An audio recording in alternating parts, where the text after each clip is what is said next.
Welcome back to my YouTube channel. ಇದು Rashmi's vlogs. ಇವತ್ತು ಮೊನ್ನೆ ನಮ್ಮೂರಲ್ಲಿ ಪುನೀತ್ ರಾಜ್ಕುಮಾರ್ ಸರ್ದು ಪುಣ್ಯಸ್ಮರಣೆ ಮಾಡಿದ್ರು.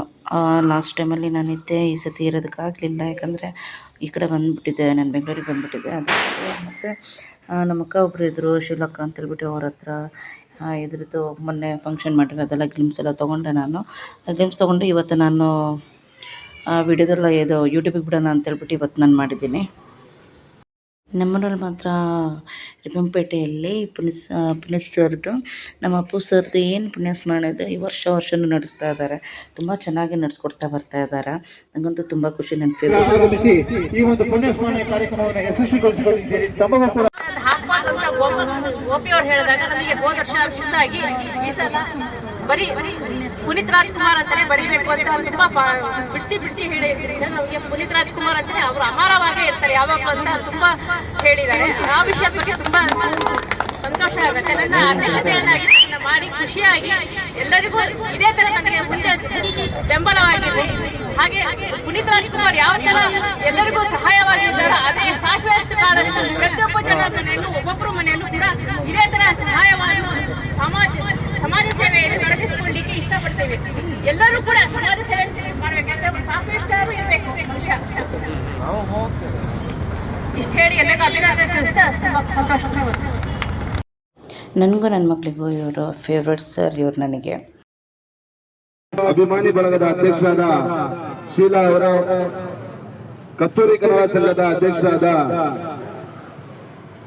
ಗೋಪಾಲ್ ಕೃಷ್ಣ ಅವರ ಹಾಗೂ ರಿಪ್ಪನ್ಪೇಟೆಯ ಸಮಸ್ತ ಕನ್ನಡ ಅಭಿಮಾನಿಗಳ ಮತ್ತು ಪುನೀತ್ ಅಭಿಮಾನಿ ಬಳಗದವರೇ, ಈ ಒಂದು ಕಾರ್ಯಕ್ರಮ ಬರೀ ರಿಪ್ಪನ್ಪೇಟೆಯಲ್ಲಿ ಮಾತ್ರ ಮಾಡ್ತಾ ಇಲ್ಲ, ರಾಜ್ಯ ದೇಶಾದ್ಯಂತ ಈ ಒಂದು ಪುಣ್ಯಸ್ಮರಣೆ ಕಾರ್ಯಕ್ರಮ ಎಲ್ಲ ಕಡೆ ಮಾಡ್ತಾ ಇದ್ದಾರೆ. ಇವತ್ತು ಬೆಳಗ್ಗೆಯಿಂದನೂ ಕೂಡ ಮಾಧ್ಯಮದಲ್ಲಿ ನನ್ನ ಮಕ್ಕಳಿಗಂತೂ ಅಪ್ಪು ಸರ್ ಅಂದರೆ ತುಂಬ ಫೇವ್ರೇಟ್. ಎಲ್ಲಿ ಅಪ್ಪು ಸರ್ ಫೋಟೋ ಸಿಗುತ್ತೋ ಅಲ್ಲೆಲ್ಲ ಒಂದೊಂದು ಕಡೆ ನಿಂತು ಫೋಟೋಸ್ ತೆಗೆಸ್ಕೊಳೋಂತಂತೂ ಅಷ್ಟು ಹುಚ್ಚು ನನ್ನ ಮಕ್ಕಳಿಗೆ. ಅಷ್ಟು ಅವಳು ಪುನೀತ್ ಸರ್ನ ಇಷ್ಟಪಡ್ತಾಳೆ. ಒಂದಿನ ಒಂದು ಸತಿ ಅವ್ರ ಸಮಾಧಿ ಹತ್ರ ಹೋಗಿ ಬರಲ್ಲ ಅಂತ ಹೇಳ್ತಾ ಇರ್ತಾಳೆ. ನೋಡೋಣ ಒಂದು ಸತಿ ಕರ್ಕೊಂಡು ಹೋಗ್ತೀನಿ ಅಂತ ಹೇಳ್ಬಿಟ್ಟು ಹೇಳಿದ್ದೀನಿ. ಆದರೆ ಇವರಪ್ಪ ಇನ್ನೂ ಮನಸ್ಸು ಮಾಡ್ತಾ ಇಲ್ಲ. ಅದಕ್ಕೋಸ್ಕರ ಇವರಪ್ಪ ಯಾವಾಗ ಮನಸ್ಸು ಮಾಡ್ತಾರೋ ನೋಡಬೇಕು. ಒಂದು ಸತಿ ಹೋಗ್ಬಿಟ್ಟು ಪುನೀತ್ ಸರ್ ಸಮಾಧಿ ಹತ್ರ ಹೋಗಿ ನನ್ನ ಮಕ್ಕಳಿಗೆ ಕರ್ಕೊಂಡೋಗಿ ತೋರಿಸ್ಕೊಂಡು ಬರ್ಬೇಕಂತ ಇದ್ದೀನಿ. ಎಲ್ಲೆಲ್ಲಿ ಮ್ಯೂಸಿಕ್ ಇದೆಯೋ ಅಲ್ಲೆಲ್ಲ ಕಡೆನೂ ನಾನು ನನ್ನ ವಾಯ್ಸ್ ಓವರ್ ಕೊಟ್ಟಿದ್ದೀನಿ. ಯಾಕಂದರೆ ನನಗೆ ಪ್ರಾಬ್ಲಮ್ ಆಗುತ್ತೆ. ಯಾಕಂದರೆ ಇದರಲ್ಲಿ ಸಾಂಗಿಂಗೆಲ್ಲ ಏನು ಬಿಡೋಂಗಿಲ್ಲ, ಕಾಪಿರೈಟ್ ಇಶ್ಯೂ ಬರುತ್ತೆ. ಅದಕ್ಕೋಸ್ಕರ ಎಲ್ಲೆಲ್ಲಿ ಮ್ಯೂಸಿಕ್ ಇದೆ ಅಲ್ಲೆಲ್ಲ ನಾನು ಮಾತಾಡಿದ್ದೀನಿ. ಲಾಸ್ಟ್ ಇಯರ್ ನಾನು ಅಲ್ಲೇ ಇದ್ದೆ. ನನಗೆ ತುಂಬ ಖುಷಿ ಆಯಿತು. ಆ ದಿನದಲ್ಲಿ ನಾನು ಅಲ್ಲಿ ರಿಪ್ಪನ್ಪೇಟೆಯಲ್ಲಿ ಇದ್ದೀನಿ ಲೈವ್ ಫಂಕ್ಷನ್ ನೋಡೋದಕ್ಕೆ. ನನ್ನ ಪುಣ್ಯ ಅಂತೇಳ್ಬಿಟ್ಟು ನಾನು ತಿಳ್ಕೊಂಡಿದ್ದೆ. ಆದರೆ ಈ ಸತಿ ತುಂಬಾ ಮಿಸ್ ಆಗಿಬಿಡ್ತು. ಇಂಥ ಪುಣ್ಯಾತ್ಮನ ಪುಣ್ಯ ಸ್ಮರಣೆಯನ್ನ ಮಾಡ್ತಿರುವುದು ನಮ್ಮ ದೊಡ್ಡ ಅದೇ ನೋವು ಅಂತಾನೆ ಹೇಳ್ಬೋದು. ಯಾಕೆಂದ್ರೆ ನಾವು ಕಳ್ಕೊಂಡಂತಹ ಮಾಣಿಕ್ಯ ಅದು. ಇದೇನು ನಮ್ಮ ರಾಜ್ ಕುಟುಂಬದ ಒಂದು ಮಾಣಿಕ್ಯ ಆಗಿತ್ತು, ನಮ್ಮೆಲ್ಲರನ್ನ ಆಗಲಿ 4 ವರ್ಷ ಆಯಿತು. ಆ ಕುಟುಂಬಕ್ಕೆ ಆ ದೇವರು ಅವ್ರನ್ನ ನೆನಪಿಸುವಂತಹ ಹಾಗೂ ಮರೆಯಲಾಗದಂತಹ ಆ ಶಕ್ತಿಯನ್ನ ಕೊಟ್ಟು ಕಾಪಾಡಲಿ ಅಂತ ಈ ಮೂಲಕ ಹೇಳ್ತೇನೆ. ಹಾಗೆ ಕೂಡ ನಾವೆಲ್ಲರೂ ಕೂಡ ಇವತ್ತು ಪುನೀತ್ ರಾಜ್ಕುಮಾರ್ ಅವರ ನೆನಪು ಸದಾಕಾಲ ಅವರ ಮನಸ್ಸಲ್ಲಿ ಉಳಿಯುತ್ತದೆ. ಹಾಗೆ ಕೂಡ ಅವರು ಮಾಡುವಂತಹ ಕೆಲಸಗಳು ಅವರ ಅವರು ದೈವ ದಿನದಂತಹ ನಂತರವೇ ಗೊತ್ತಾಗಿದ್ದು ಅವರು ಸಮಾಜಮುಖಿಯಾಗಿ ಯಾವ ತರ ಕೆಲಸ ಮಾಡಿದ್ದಾರೆ ಅಂತ ಹೇಳಿ. ಹಾಗೆ ಕೂಡ ಅವರ ಪುನೀತ್ ರಾಜ್ಕುಮಾರ್ ಆದರ್ಶ ಕೂಡ ನಮಗೆ ಬಹಳ ಮುಖ್ಯ.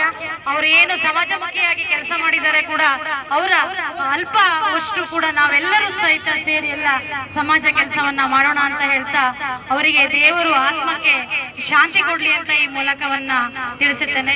ಹಾಗೆ ಈ ಜವಾಬ್ದಾರಿಯನ್ನ ಅಧ್ಯಕ್ಷರಾದಂತಹ ಶೀಲಾ ಅವರು ಒಳ್ಳೆ ರೀತಿಯಲ್ಲಿ ನಿಭಾಯಿಸಿದ್ದಾರೆ. ಹಾಗೂ ನಮ್ಮ ಕನ್ನಡ ಕಸ್ತೂರಿ ಹಾಗೂ ಪುನೀತ್ ಬಳಗದವರಿಗೂ ಸಹಿತ ಈ ಮೂಲಕ ಅಭಿನಂದನೆಯನ್ನ ಹೇಳ್ತೇನೆ.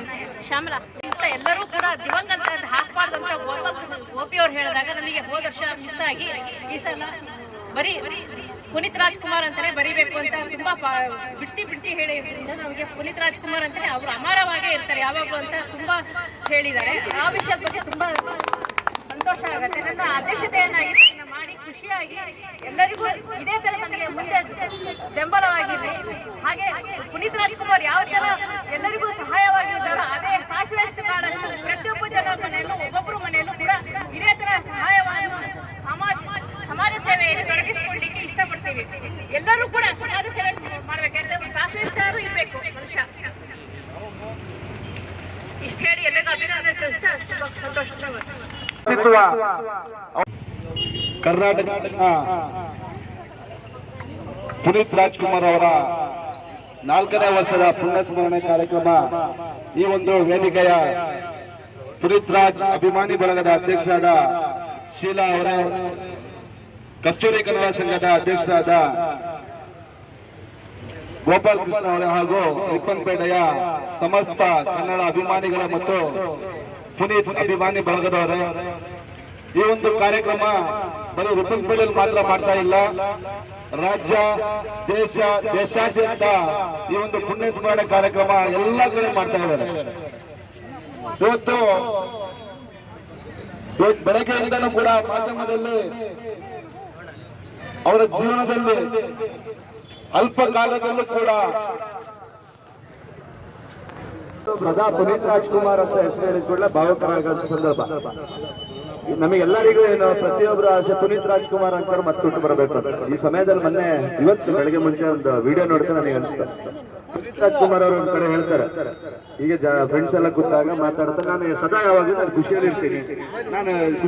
ಯಾಕೆ ಅಂತ ಕೇಳಿದಾಗ, ನಾನು ಬೇರೆಯವ್ರ ಬಗ್ಗೆ ಯೋಚನೆ ಮಾಡಲ್ಲ, ಬೇರೆಯವ್ರ ಬಗ್ಗೆ ಕೆಟ್ಟದಾಗಿ ಯೋಚನೆ ಮಾಡಲ್ಲ, ಹಾಗಾಗಿ ನಾನು ಸದಾ ಯಾವತ್ತೂ ಖುಷಿಯಾಗಿರ್ತೀನಿ ಅಂತಾರೆ. ಹಾಗಾಗಿ ಎಲ್ಲ ಇವತ್ತು ಪ್ರತಿಯೊಬ್ರು ಪುನೀತ್ ರಾಜ್ಕುಮಾರ್ ಅವರು ಯಾವ ತರ ಸದಾ ಖುಷಿಯಲ್ಲಿದ್ರು ಅದಕ್ಕೆ ಕಾರಣ ಏನೆಲ್ಲ ತಿಳ್ಕೊಂಡು ನಾವು ಅವರ ವ್ಯಕ್ತಿತ್ವವನ್ನ ಸಂದರ್ಭದಲ್ಲಿ ಅಂತ ಹೇಳ್ತಾ, ಮುಂದಿನ ದಿನಗಳಲ್ಲಿ ಪುನೀತ್ ರಾಜ್ಕುಮಾರ್ ಅಭಿಮಾನಿ ಬಳಗದಿಂದ ಇನ್ನೂ ಉತ್ತಮ ರೀತಿಯ ಪುಣ್ಯ ಸ್ಮರಣೆ, ಸಮಾಜಮುಖಿ ಕಾರ್ಯಗಳಾಗ್ಲಿ, ಇದಕ್ಕೆಲ್ಲ ನಾವೆಲ್ಲ ಜೊತೆಗೆ ಸಹಕರಿಸೋಣ ಅಂತ ಹೇಳ್ತಾ ನನ್ನ ಮಾತನ್ನ ಮುಗಿಸ್ತೇನೆ. ಧನ್ಯವಾದಗಳು. ಕಸ್ತೂರಿ ಕನ್ನಡ ಸಂಘದ ಸದಸ್ಯರು ಹಾಗೂ ಪುನೀತ್ ರಾಜ್ ಅಭಿಮಾನಿ ಬಳಗದವರೇ, ಇಂದು ನಾವು ಒಬ್ಬ ಕರ್ನಾಟಕ ರತ್ನನನ್ನು ಕಳೆದುಕೊಂಡಂತ ದಿನ.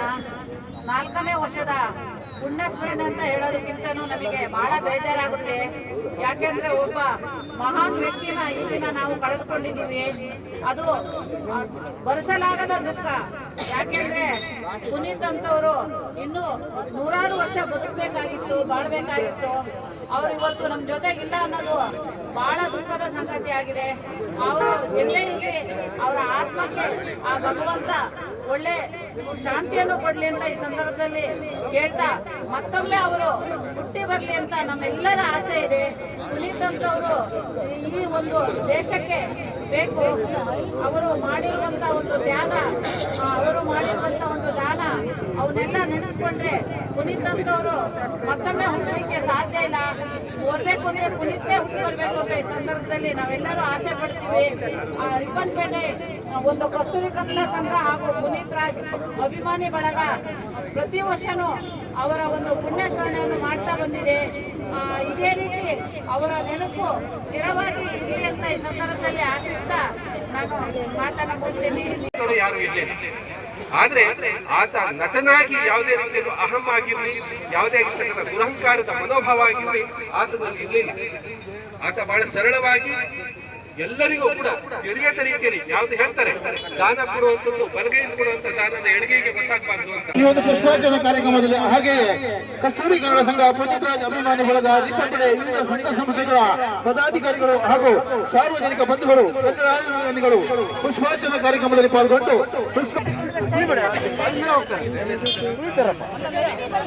ಮೂಲಕ ಪುನೀತ್ ರಾಜ್ ಅವರಿಗೆ ಪುಷ್ಪ ನಮನವನ್ನ ಸಲ್ಲಿಸಬೇಕಾಗಿ ಕೇಳ್ಕೊಳ್ತಾ ಇದ್ದೇನೆ.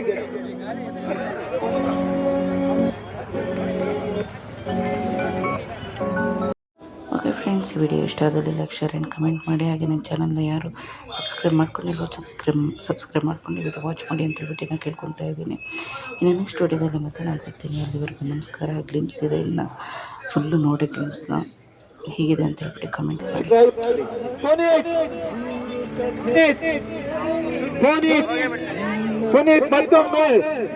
ಪುನೀತ್ ಮತ್ತೊಮ್ಮೆ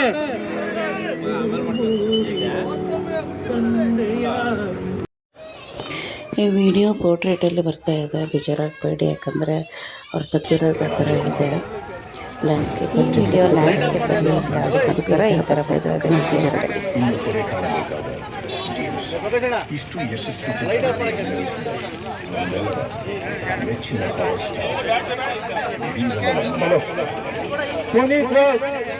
ಪುನೀತ್ ರಾಜ್ ಮತ್ತೊಮ್ಮೆ ಪುನೀತ್ ರಾಜ್ ಇಡೀ ನಡಿಗೆ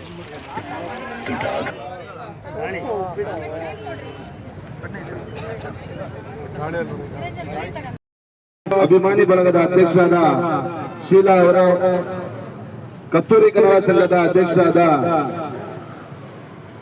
ಗೋಪಾಲ್ ಕೃಷ್ಣ ಅವರ ಹಾಗೂ ರಿಪ್ಪನ್ಪೇಟೆಯ ಸಮಸ್ತ ಕನ್ನಡ ಅಭಿಮಾನಿಗಳ ಮತ್ತು ಪುನೀತ್ ಅಭಿಮಾನಿ ಬಳಗದವರೇ, ಈ ಒಂದು ಕಾರ್ಯಕ್ರಮ ಬರೀ ರಿಪ್ಪನ್ಪೇಟೆಯಲ್ಲಿ ಮಾತ್ರ ಮಾಡ್ತಾ ಇಲ್ಲ, ರಾಜ್ಯ ದೇಶಾದ್ಯಂತ ಈ ಒಂದು ಪುಣ್ಯ ಸ್ಮರಣೆ ಕಾರ್ಯಕ್ರಮ ಎಲ್ಲ ಕಡೆ ಮಾಡ್ತಾ ಇದ್ದಾರೆ. ಇವತ್ತು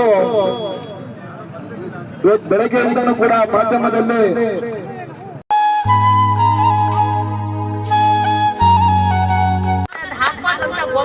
ಗೋಪಿ ಅವ್ರು ಹೇಳಿದಾಗ ನಮಗೆ ಹೋದ ವರ್ಷ ಮಿಸ್ ಆಗಿ ಈ ಸಲ ಬರೀ ಪುನೀತ್ ರಾಜ್ಕುಮಾರ್ ಅಂತಾನೆ ಬರೀಬೇಕು ಅಂತ ತುಂಬಾ ಬಿಡಿಸಿ ಹೇಳಿದ್ರಿಂದ ನಮಗೆ ಪುನೀತ್ ರಾಜ್ಕುಮಾರ್ ಅಂತಾನೆ ಅವರು ಅಮರವಾಗೇ ಇರ್ತಾರೆ ಯಾವಾಗಲೂ ಅಂತ ತುಂಬಾ ಹೇಳಿದ್ದಾರೆ. ಆ ವಿಷಯದ ಬಗ್ಗೆ ತುಂಬಾ ಸಂತೋಷ ಆಗುತ್ತೆ. ನನ್ನ ಅಧ್ಯಕ್ಷತೆಯನ್ನಾಗಿ ಮಾಡಿ ಖುಷಿಯಾಗಿ ಎಲ್ಲರಿಗೂ ಇದೇ ತರ ನನಗೆ ಮುಂದೆ ಬೆಂಬಲವಾಗಿರಲಿ.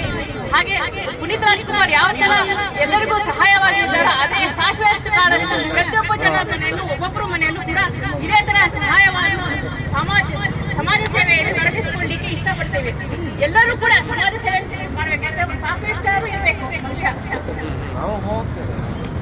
ಇಷ್ಟ ಹೇಳಿ ಎಲ್ಲರಿಗೂ ಅಭಿನಂದನೆ ಸಲ್ಲಿಸ್ತಾ ತುಂಬಾ ಸಂತೋಷ. ಇವತ್ತು ಯಾವುದೇ ಒಂದು ರಾಯಭಾರಿಯ ಇವತ್ತು ಚಲನಚಿತ್ರ ನಟರು ನಾವು ನೋಡ್ತಾ ಇರ್ತೇವೆ. ಈಗ ಗುಟ್ಕ, ತಂಬಾಕು ಈ ರೀತಿಯ ಒಂದು ಪ್ರಚಾರಕ್ಕೆ, ಒಂದು ದುಡ್ಡಿನ ಮೋಹಕ್ಕೆ ಅದರ ರಾಯಭಾರಿಯಾಗಿ ಅವರು ಒಂದಿಷ್ಟು ನಟರು ಗುರುತಿಸಿಕೊಂಡ್ರೆ, ಪುನೀತ್ ರಾಜ್ಕುಮಾರ್ ಅವರು ಶಿಕ್ಷಣದ ಬಗ್ಗೆ, ಕರ್ನಾಟಕದ ವಿವಿಧ ಸಂಸ್ಥೆಗಳ ಬಗ್ಗೆ ಫ್ರೀ ಆಗಿ ರಾಯಭಾರಿ ಆಗ್ತಾ ಇದ್ರು. ಗೋಪಿಯಣ್ಣ ಹೇಳಿದಂಗೆ KMF ಇಂದ ಅವರು ಒಂದೇ ₹1 ಕೂಡ ಸರ್ಕಾರದಿಂದ ಪಡೆದೆ ಫ್ರೀ ಆಗಿ ಅದರ ರಾಯಭಾರಿಯಾಗಿ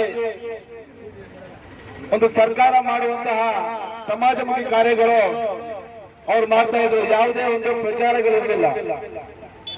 ಅದಕ್ಕೋಸ್ಕರ ಹೇಳೋದು,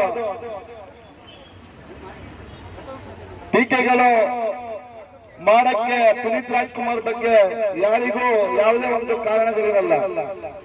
ಅವರ ಕೆಲಸಗಳು ಅವರು ಮರಣ ನಂತರ ಕೂಡ ಜೀವಂತವಾಗಿದೆ. ಅವರು ಶಿಕ್ಷಣದ ಬಗ್ಗೆ ಇರಲಿ, ಈ ಒಂದು ಇವತ್ತಿನ ಯುವ ಪೀಳಿಗೆಗಳು ಯಾವ ರೀತಿಯಾಗಿ ಇರಬೇಕು, ಒಂದು ಜನಸೇವೆ ಇರ್ಬೋದು, ದೇಶ ಸೇವೆ ಇರ್ಬೋದು, ಯಾವ ರೀತಿಯಾಗಿ ತೊಡಗಿಸ್ಕೊಳ್ಬೇಕನ್ನೋ ಒಂದು ಮಾದರಿ ಜೀವನ ಮಾಡಿ ನಮ್ಮೆಲ್ಲರಿಗೂ ಕೂಡ ಆದರ್ಶವಾಗಿದ್ದಾರೆ. ಅವರು ಇನ್ನೂ ಹೆಚ್ಚು ಕಾಲ ಬದುಕಬೇಕಿತ್ತು. ದೇವರು ಅವರನ್ನ ಅಲ್ಪ ಕಾಲದಲ್ಲೇ ಕರೆಸ್ಕೊಂಡ. ಹಾಗಾಗಿ ನಾವೆಲ್ಲರೂ ಕೂಡ ಅವರಿಗೆ ಅವರ ಆದರ್ಶವನ್ನ ನಾವೆಲ್ಲ ಪಾಲನೆ ಮಾಡಿಕೊಂಡು ಜೀವನದಲ್ಲಿ ರೂಢಿಸ್ಕೊಳ್ಳೋಣ ಅಂತ ಹೇಳ್ಕೊಳ್ತಾ ನಮಗೆ ಮಾತಾಡಕ್ಕೆ ಅವಕಾಶ ಮಾಡಿ ನಿಮ್ಮೆಲ್ಲರಿಗೂ ನಾನು ಮಾತು ಮುಗಿಸ್ತೇನೆ. ಜೈ ಹಿಂದ್, ಜೈ ಕರ್ನಾಟಕ. ಗೊತ್ತಾಯ್ತು ಅವರ ಸಾಧನೆ ಏನು, ಅವರ ಸಮಾಜಮುಖಿಯಾಗಿ ಏನೇನು ಆಲೋಚನೆಗಳನ್ನ ಇಟ್ಕೊಂಡಿದ್ರು, ಈ ಸಮಾಜಕ್ಕೆ ಕೊಡುಗೆಯನ್ನ ಕೊಟ್ಟಿದ್ರು ಅಂತಕ್ಕಂಥದ್ದು ಪುನೀತ್ ರಾಜರ ಮರಣ ನಂತರ ಈ ಸಮಾಜಕ್ಕೆ ಗೊತ್ತಾಯ್ತು. ಈ ದೇಶದ ಸಾಮಾಜಿಕ ವ್ಯವಸ್ಥೆಯಲ್ಲಿ ಸಾಕಷ್ಟು ಹುಚ್ಚುಗಳನ್ನ ನಾವು ಕಾಣ್ತೇವೆ. ತಮಿಳುನಾಡಿನ ಮುಖ್ಯಮಂತ್ರಿಗಳಾಗಿದ್ದಂತಹ ಜಯಲಲಿತಾ ಅವರು ತಮ್ಮ ಸಾಕು ಮಗನ ಮದುವೆಗೆ ಚಿನ್ನದ ಲೇಪನವುಳ್ಳ ಪತ್ರಿಕೆಯನ್ನು ಮುದ್ರಿಸುತ್ತಾರೆ.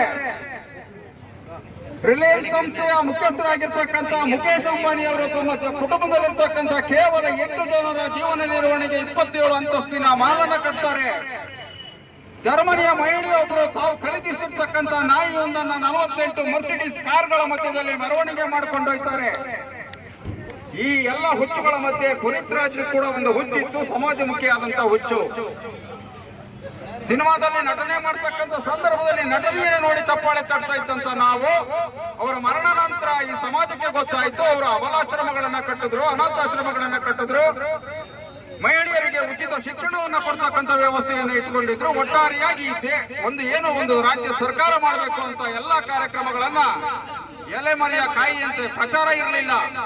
ಇವತ್ತೇನಾದ್ರೂ ಒಂದು 10,000 ರೂಪಾಯಿ ದೇಣಿಗೆಯನ್ನ ಕೊಟ್ಟರೆ ನಮ್ಮ ಹೆಸರನ್ನು ದೊಡ್ಡಕ್ಕೆ ಬರೆಸಬೇಕು ಅಂತಕ್ಕಂಥ ಆಲೋಚನೆ ಇರ್ತಕ್ಕಂಥ ಸಮಾಜದಲ್ಲಿ ಜನರನ್ನ ಕಾಣ್ತಕ್ಕಂಥ ನಾವು ಪುನೀತ್ ರಾಜ್ ಒಂದು ಸರ್ಕಾರ ನಡೆಸಬೇಕಂತ ಕಾರ್ಯಕ್ರಮವನ್ನ ತಾವು ಮಾಡ್ತಾ ಇದ್ರು ಕೂಡ ಪ್ರಚಾರ ಇರಲಿಲ್ಲ. ಪುನೀತ್ ರಾಜ್ರವರು ಮರಣ ಹೊಂದಿದ ಸಂದರ್ಭದಲ್ಲಿ ಸಾಕಷ್ಟು ಜನ ಸಮಾಜಮುಖಿ ಆಲೋಚನೆ ಇರ್ತಕ್ಕಂಥ ನಾಯಕರುಗಳು ಕಣ್ಣೀರು ಹಾಕ್ತಾ ಮಾತನಾಡ್ತಾರೆ.